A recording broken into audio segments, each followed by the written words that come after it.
Point sur la situation. Avec l'individu.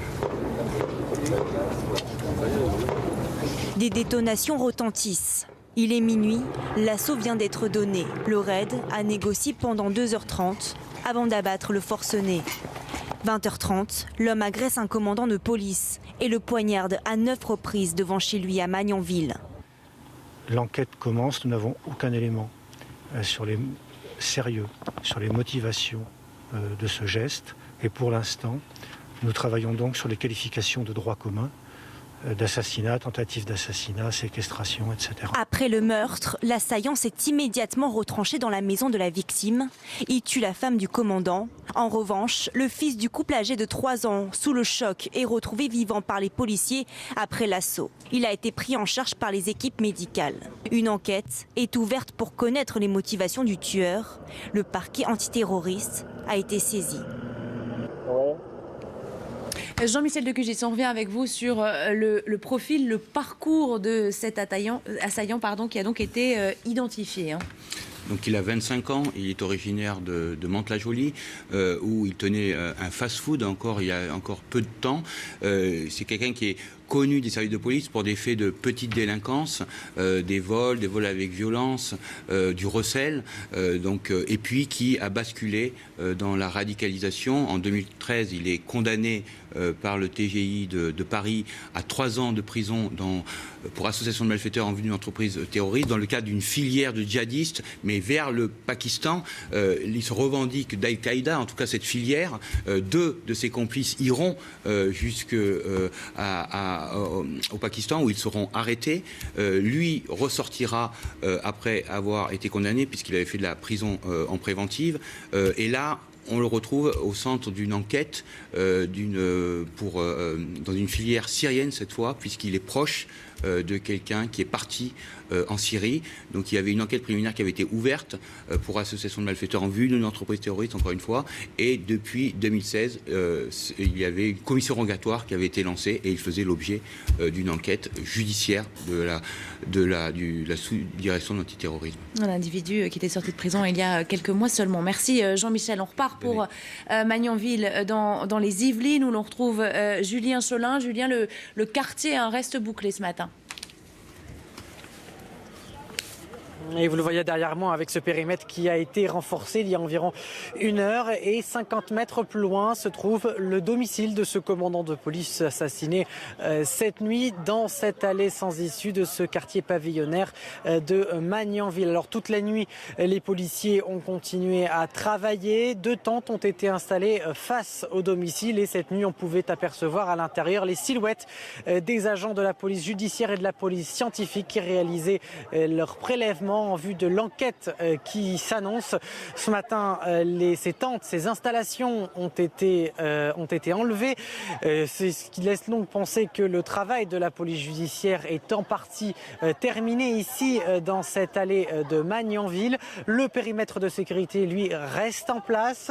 Les premiers badauds sont arrivés il y a environ 1 heure. Beaucoup de curieux qui viennent regarder le travail des policiers, regarder la présence médiatique également, mais aussi des riverains de cette allée qui tentent de rejoindre leur maison après avoir été évacués dans la nuit.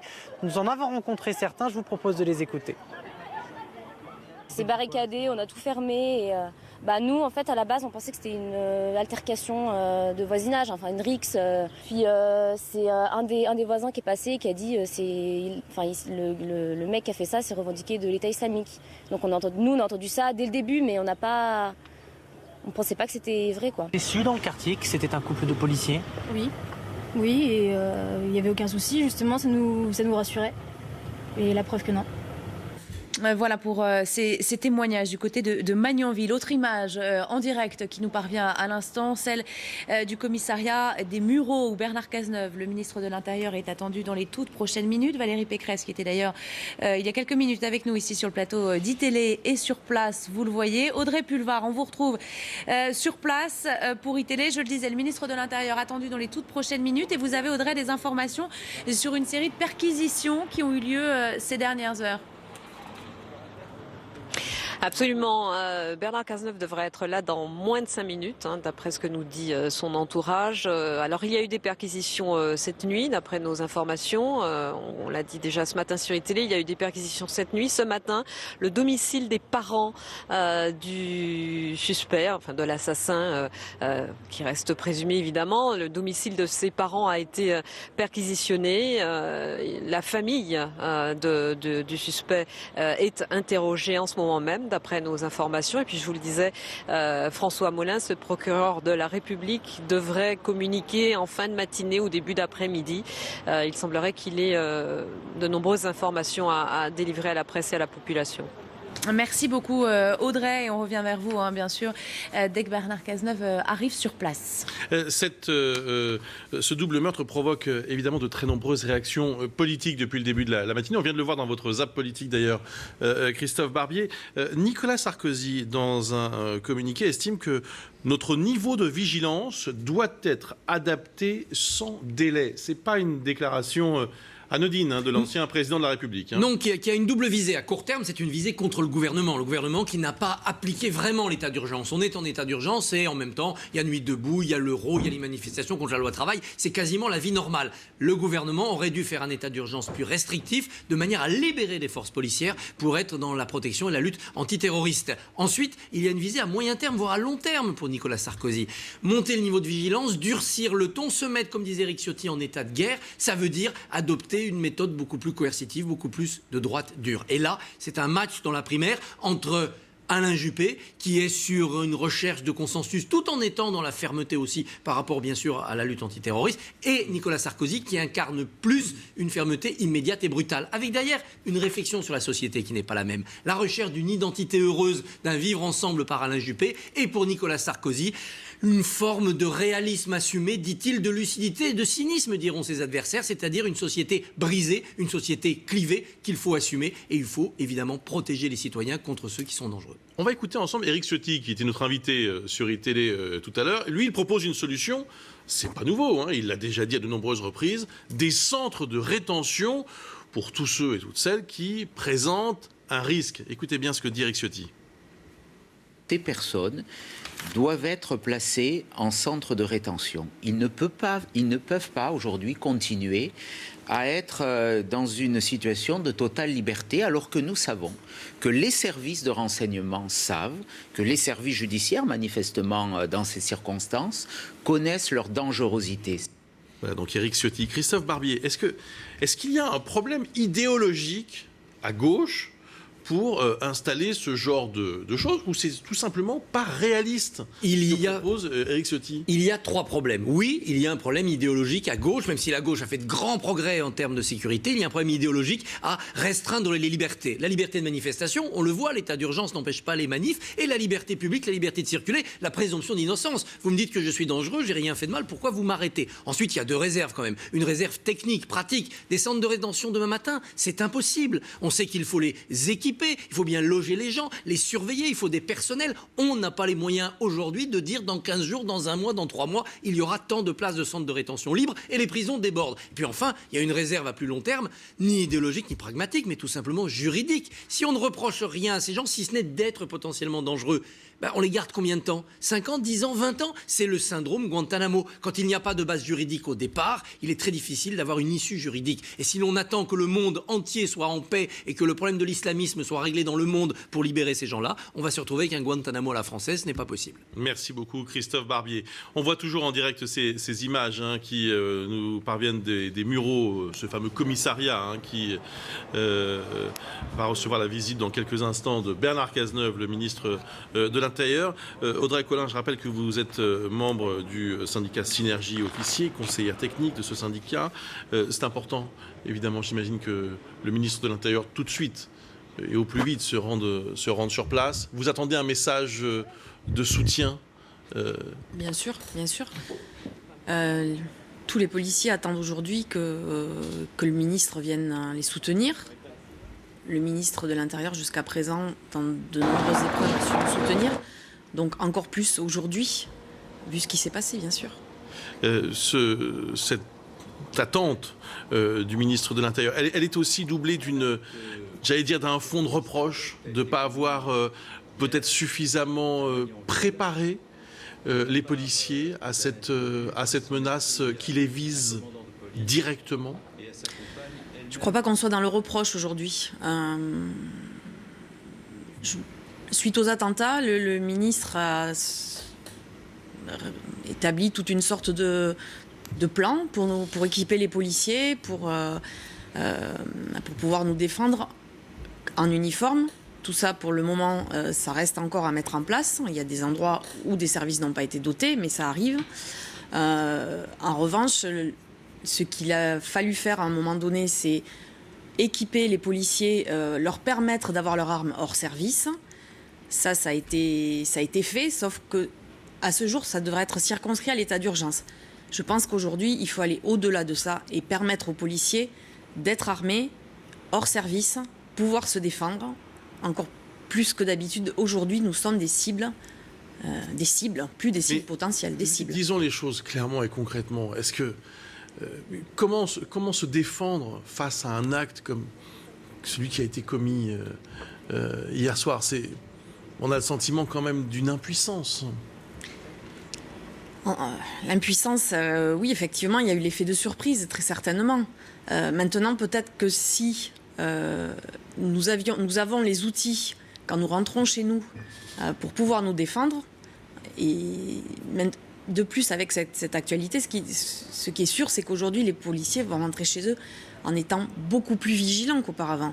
Auparavant, nous étions vigilants en extérieur, bien qu'il y ait une somme de fatigue qui s'installe et qui fait que la vigilance a tendance à baisser. Mais désormais, nous sommes des cibles également quand on rentre au domicile. Le policier est une cible aussi quand il rentre chez lui. Donc il faut adapter ce qui a été prévu pour l'état d'urgence. Il faut que ce soit adapté aux policiers hors service, tout simplement. Bernard Cazeneuve, attendu d'un instant à l'autre donc au Mureaux. On va écouter ce qu'il a dit il y a tout juste 40 minutes maintenant sur le perron de l'Élysée. Un acte terroriste abject a été commis hier à Magnanville de la part d'un individu qui s'en est pris à un commandant de police et à sa compagne, elle-même fonctionnaire dans un commissariat du département des Yvelines. Le président de la République a réuni à l'instant autour de lui l'ensemble des membres du gouvernement concernés, le Premier ministre, le garde des Sceaux et moi-même, de manière à faire le point sur cet acte et les suites qu'il convenait de donner. C'est plus de 100 individus qui ont été arrêtés depuis le début de l'année 2016, témoignant d'une activité extrêmement intense de la section antiterroriste de la direction centrale de la police judiciaire et de la direction générale de la sécurité intérieure. Un acte terroriste abject, voilà donc les mots de Bernard Cazeneuve, le ministre de l'Intérieur, à l'issue de cette réunion de crise convoquée ce matin en urgence par François Hollande, le ministre de l'Intérieur qui est attendu d'un instant à l'autre au commissariat des Mureaux dans les Yvelines. Audrey Pulvar, vous êtes sur place pour iTélé. Oui, le commissariat des Mureaux où plusieurs personnalités de l'encadrement de la police nationale sont déjà arrivées. Vous les avez vus sur les images télé tout à l'heure. Il y a des personnalités politiques également. Valérie Pécresse, présidente du conseil régional d'Île-de-France. David Douillet, député des Yvelines, est là. Le directeur général de la police nationale, monsieur Falcon, est à l'intérieur du commissariat, ainsi que le directeur de la sécurité publique, directeur général de la sécurité publique, monsieur Lal. Ils sont avec les collègues de ce commandant de police assassiné hier, des collègues très éprouvés que nous avons rencontrés ce matin. On attend le ministre de l'Intérieur qui est annoncé vraiment dans les minutes qui viennent. C'est une question de quelques minutes. Bernard Cazeneuve qui va rencontrer le personnel de ce commissariat, qui ensuite dira un mot à la presse, puis partira à Mantes-la-Jolie, qui est le commissariat où travaillait la femme du commandant de police qui a été assassiné hier, elle-même assassinée à son domicile. Ici, il y a évidemment beaucoup d'émotions, beaucoup de stupéfaction, beaucoup d'incompréhension chez les collègues de cet homme qui était très aimé, qui était très apprécié, que tout le monde décrit comme un grand professionnel, un homme très proche des gens, proche de la population à laquelle, pour son travail, il avait à se mêler parfois, proche des hommes et des femmes qui travaillaient avec lui. Il y a 150 personnes qui travaillent dans ce commissariat de police des Mureaux et nous avons rencontré des personnes, des collègues qui ne réagissent pas devant les caméras, mais qui témoignent, avec lesquels on peut parler et qui nous disent à quel point ils sont peinés de la mort de cet homme qui a fait toute sa carrière de policier aux Mureaux. Et puis, dernier témoignage, celui de cet officier de police qui nous disait mais il y a un cap qui a été franchi, puisque nous sommes au service de la République, nous sommes au service de la population. Nous savons que nous pouvons donner nos vies pour la population, mais évidemment on ne s'attend pas à être attaqué à son domicile en civil, on ne s'attend pas à ce que sa propre famille soit attaquée sous son propre toit. Et c'est cette dimension très, très particulière de ce double assassinat qui bouleverse au-delà de tout les hommes et les femmes de ce commissariat des Mureaux et au-delà d'eux l'ensemble des policiers en France. Audrey Pulvar en direct du commissariat des Mureaux. Merci beaucoup Audrey, on vous retrouve dans quelques minutes bien sûr. Il est 9h15. Si vous nous rejoignez à l'instant, on va refaire un point complet sur le déroulement des faits. Tout d'abord, Amandine. Oui, Audrey le disait à l'instant, c'est au moment où il rentrait chez lui que ce commandant de police de 42 ans, au poste donc aux Mureaux, a été tué à coups de couteau devant chez lui. Sa compagne, elle a été retrouvée morte 3 heures plus tard après l'assaut du raid. Kinsen. Le raid est arrivé très rapidement. Alors que le porte-parole du ministère de l'Intérieur fait un point sur la situation. Avec l'individu. Des détonations retentissent. Il est minuit, l'assaut vient d'être donné. Le raid a négocié pendant 2h30 avant d'abattre le forcené. 20h30, l'homme agresse un commandant de police et le poignarde à 9 reprises devant chez lui à Magnanville.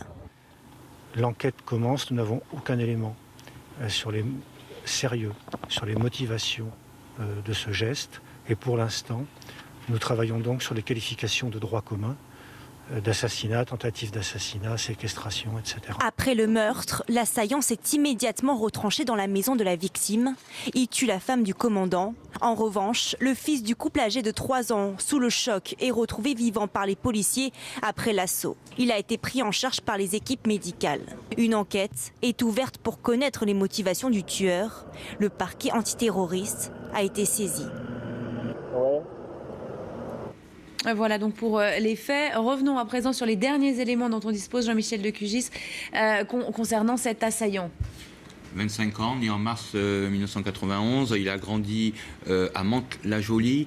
Il est connu des services de police pour des petits faits de délinquance, des vols avec violence, du recel. Puis il bascule dans la radicalisation, comme souvent. Enfin, en tout cas, ça correspond au profil qu'on retrouve assez régulièrement.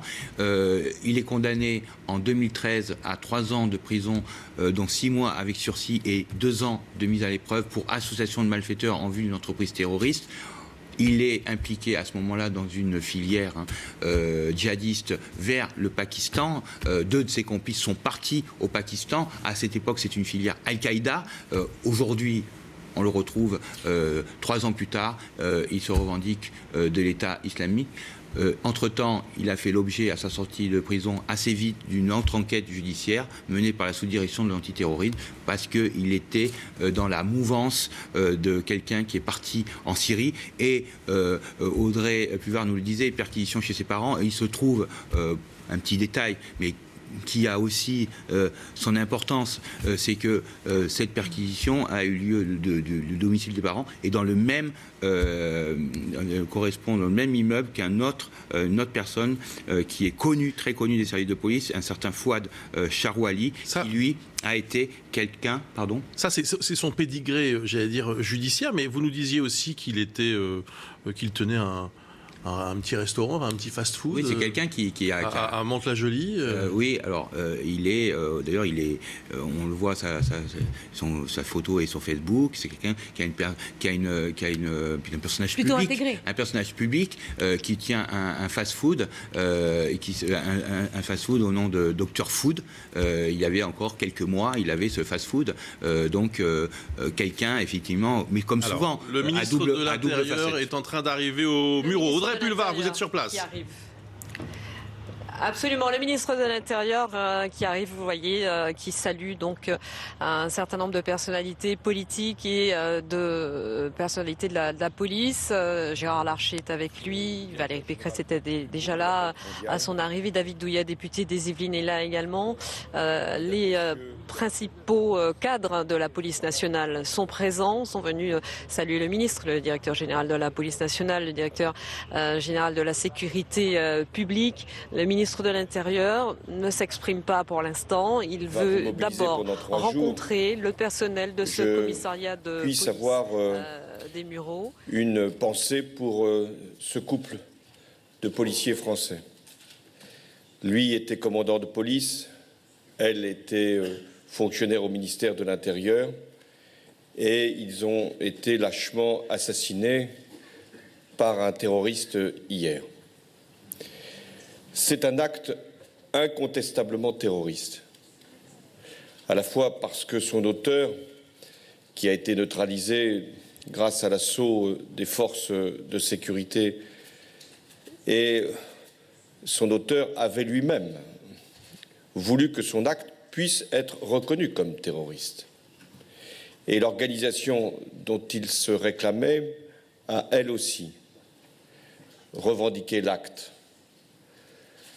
La France, elle n'est pas le seul pays concerné. Nous l'avons vu encore ces jours derniers aux États-Unis, à Orlando. Mais nous l'avions vu aussi en Europe et dans d'autres pays du monde. La France est confrontée à une menace terroriste de très grande importance. Chacun se souvient ici de ce qui s'est produit en 2015, au mois de janvier, au mois de novembre. Le niveau de la menace est sans doute très élevé. Il est partout très élevé. Et nous avons donc à mobiliser des moyens très importants. À la fois les services de police, de renseignement. Nous avons également, grâce à nos forces armées, pu mettre en place une opération de vigilance et de protection.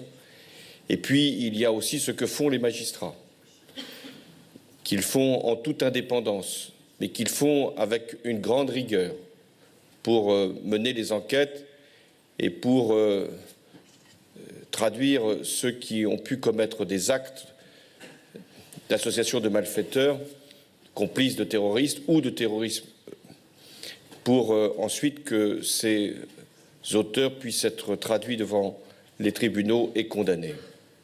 J'ai une pensée pour ce couple qui ne faisait que son devoir.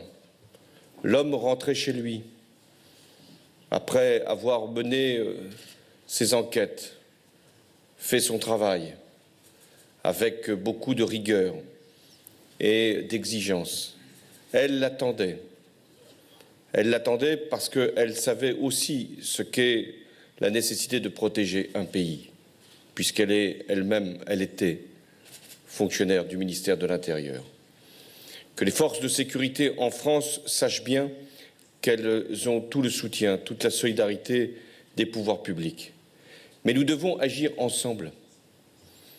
La lutte contre le terrorisme n'est pas une lutte qui concernerait un seul pays ou qui vaudrait que pour un territoire donné. La lutte contre le terrorisme, elle doit appeler une action internationale résolue, un échange d'informations, un suivi des individus. Et il y a un lien aussi entre le terrorisme et les trafics. Les trafics nourrissent le terrorisme. Trafic de drogue, trafic d'armes, trafic même d'êtres humains.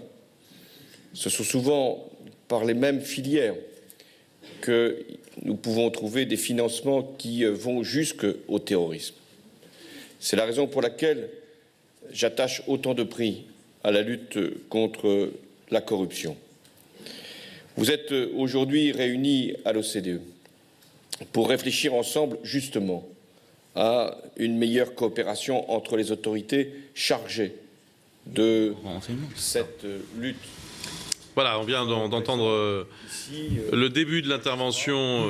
On vient d'entendre le début de l'intervention du président de la République, donc, qui s'est exprimé pendant plusieurs minutes sur cet acte incontestablement terroriste. Voilà ce qu'a déclaré le président de la République au sujet de la tuerie de Magnanville, de ce double meurtre. Pas de doute donc de la part des autorités, évidemment. Il faut dire que l'on n'en avait plus depuis, évidemment, à la fois le communiqué de l'État islamique cette nuit, la revendication, et puis surtout le profil de l'assaillant qui, évidemment, avait non seulement été condamné, mais était aussi sous le coup d'une enquête récente sur une filière djihadiste, un homme bien connu des services de police, des services de renseignement, des services antiterroristes. D'ailleurs, le parquet antiterroriste a été saisi très tôt, en tout début de matinée, même dans la nuit, évidemment. Ça, c'était l'intervention de François Hollande qui vient que l'on vient d'entendre, évidemment, sur ITL. Et il y a aussi donc au Mureau le commissariat Bernard Cazeneuve qui est arrivé il y a tout juste quelques minutes à 9h15 pour rencontrer à la fois les autorités locales, bien sûr, les élus locaux, mais bien sûr les responsables de ce commissariat des Mureaux. Bernard Cazeneuve qui est entré sans faire de déclaration et qui a donc décidé de s'entretenir dans un premier temps avec les représentants de ce commissariat, avant probablement de faire une intervention, une allocution dans quelques minutes. Évidemment, on va suivre tout cela en direct sur ITL. Jean-Claude Delage nous a rejoint. Bonjour, secrétaire général du syndicat de police Alliance. Merci d'être avec nous pour cette édition spéciale. Les mots utilisés depuis quelques minutes, à la fois par le président de la République, par le ministre de l'Intérieur, témoignent d'une grande solidarité avec les forces de police. C'est ce que vous attendiez, c'est ce que vous espériez, j'imagine. Oui, la solidarité, nous l'avons à chaque moment difficile. Je rappelle que depuis les attentats de janvier, le président de la République, le ministre, mais aussi l'ensemble de la classe politique de ce pays ont soutenu clairement les forces de sécurité, la police nationale en particulier. Par contre, je crois que ce que nous savons, nous, professionnels, policiers, gendarmes, nous savons que nous sommes des cibles. Nous le savons depuis fort longtemps. Les services de renseignement le savent. Ça a été dit d'ailleurs après les attentats de janvier et ce novembre très clairement par les groupes terroristes auxquels vous faites référence sur les plateaux. Nous sommes des cibles parce que nous sommes la représentation forte de l'état de droit, de la République, de la démocratie, et qu'en touchant les policiers, en frappant les policiers au quotidien, évidemment, vous déstabilisez l'état de droit et la République. Donc nous avons besoin aujourd'hui aussi, et les policiers en ont besoin, que nos représentants politiques, que l'État dise clairement que nous sommes des cibles et qu'il faut évidemment se protéger, prendre toutes les mesures pour se protéger. C'est d'ailleurs pour ça que les syndicats de la CFE-CGC, Synergie, Alliance Police Nationale, le syndicat des commissaires ont demandé aussi que les policiers puissent être armés en permanence, et ce depuis fort longtemps. Alors, nous sommes dans une étape, et je crains que malheureusement les faits qui se passent aujourd'hui nous donnent raison. Il faut que les policiers soient armés en permanence. Nous l'avons vu pour le Bataclan, cela aurait peut-être été utile. En tout cas, nous voyons bien aujourd'hui que nous sommes des cibles. L'État doit dire que nous sommes des cibles et prendre des mesures aussi pour nous donner les moyens de protéger la population et de protéger aussi nos collègues. Alors, il y a évidemment la mort de ces deux personnes, mais il y a un élément supplémentaire. Et d'ailleurs, on a une information qui nous le confirme, c'est la sauvagerie dont a fait preuve cet assaillant. L'AFP nous indique à l'instant que la compagne du policier a été découverte morte avec une plaie au cou, ce qui donne évidemment une idée assez précise de la façon dont elle a été tuée. Je laisse penser qu'elle a été égorgée. En tout cas, c'est ce qu'indique une source proche de l'enquête. Donc il y a aussi cette sauvagerie, cette barbarie Oui, mais enfin, je crois que ça va étonner personne. Je crois que ceux qui écoutent votre émission le savent. Aujourd'hui, nous avons affaire à des barbares. Nous les attendions depuis longtemps. Ils sont arrivés avec les attentats sur le sol français. Ils arrivent quotidiennement dans d'autres pays. Ne l'oublions pas aussi. Ils attaquent aussi des musulmans au quotidien partout dans le monde. Aujourd'hui, les policiers sont ciblés. La barbarie, elle fait partie de leur stratégie. Elle fait partie de leur méthodologie. Je crois que ce ne sont pas des fous. Ce sont des gens très éclairés, très déterminés, et aujourd'hui ils utilisent la barbarie comme une arme de peur, et cette méthodologie est très particulière. Oui, Olivier Ravanello, cet élément supplémentaire dont nous prenons connaissance ce matin, c'est aussi la macabre signature de l'État islamique. C'est en tout cas la preuve d'une très grande détermination.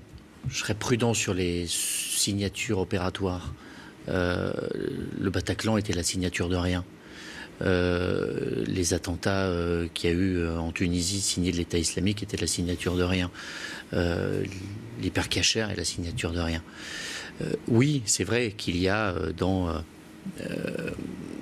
la mythologie que propage l'État islamique, notamment via Internet, via des vidéos, des images, des décapitations qui relèvent de cela et qui finissent par avoir sans doute un impact sur ceux qui les regardent et qui s'embrigadent, se radicalisent et s'alimentent à cette source-là, qui est celle de la propagande de l'État islamique.